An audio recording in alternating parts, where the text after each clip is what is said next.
मैं doctor Ramesh Chauhan, district food safety officer Nuh. आज सुबह से ही सीम फ्लाइंग नूह ने मुझे फ़ोन पे अवगत कराया कि डेयरियों में जाके छापेमारी करनी है। और हम सबसे पहले फिरोजपुर जिरका में गए। वहाँ पे गांव नरियाला में सबसे पहले आशू डेयरी थी, वहाँ पे उसमें जाके हमने रसगुल्ले का और गुलाब जामुन का सैंपल लिया।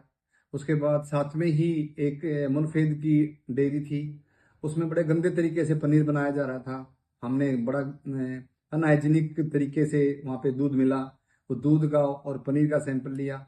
और इस कार्रवाई को जारी रखते हुए फिर अगले हम हैरवाड़ी गांव में आए।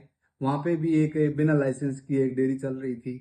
वहाँ पे हमने मुबीन डेयरी के नाम से थी, वहाँ पे हमने एक अनहाइजीनिक तरीके का मिल्क क्रीम थी, उसका सैंपल लिया और अ, दूध का सैंपल लिया।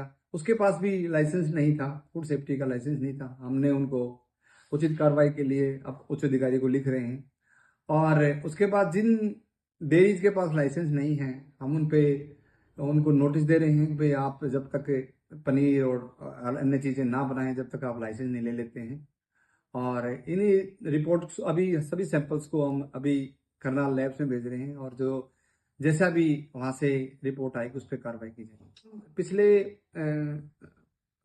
15-20 दिन से लगातार हम धरपकड़ कर रहे हैं। जो अवैध डेयरियां हैं उनको, जो बिना लाइसेंस की डेयरियां चल रही हैं उनको बंद करने का नोटिस दे रहे हैं। और सेकेंडली और सैंपलिंग बड़ी जोर से चल रही है। फिरोजपुर जिरका में ज़्यादा इस चीज़ की डेयरियां हैं, तो वहाँ पहले भी हमने 3 डेयरियों पे छापेमारी की थी, फिरोजपुर जिरका, नंगला, गुजर गांव में।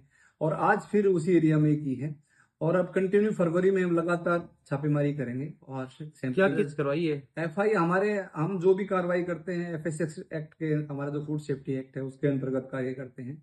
हम एफआईआर नहीं करते, हम डायरेक्ट कोर्ट में लगाते हैं। जैसे अगर हमारा सैंपल अनसेफ आता है तो हम सीजिंग कोर्ट में लगाते हैं, उसमें सजा का प्रावधान है। अगर लाइसेंस नहीं मिलता है उसमें भी क्या नाम है, जुर्माने प्लस सजा का प्रावधान है।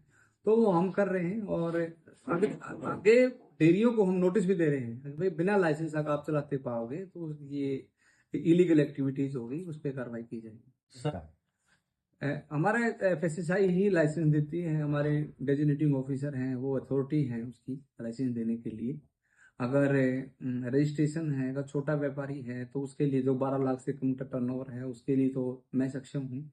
और लेकिन जो स्टेट लाइसेंस है, वो जो बड़ा काम करता है 12 लाख से ऊपर करता है, हमारे डेजिग्नेटिंग ऑफिसर है वो सक्षम है। उसके बाद अगर वो भी ज़्यादा टर्नओवर है, जैसे स्लॉटर हाउस है यहाँ पे नू में, तो उनका सेंट्रल लाइसेंस होता है। बहुत सी डेयरी ऐसी है जिनका सेंट्रल लाइसेंस है, एफएसआई दिल्ली से आता है उनका। हम सारी जो गाइडलाइंस हैं वो एफएसआई दिल्ली की फॉलो करते हैं, एफएसआई एक्ट के अनुसार चलते हैं।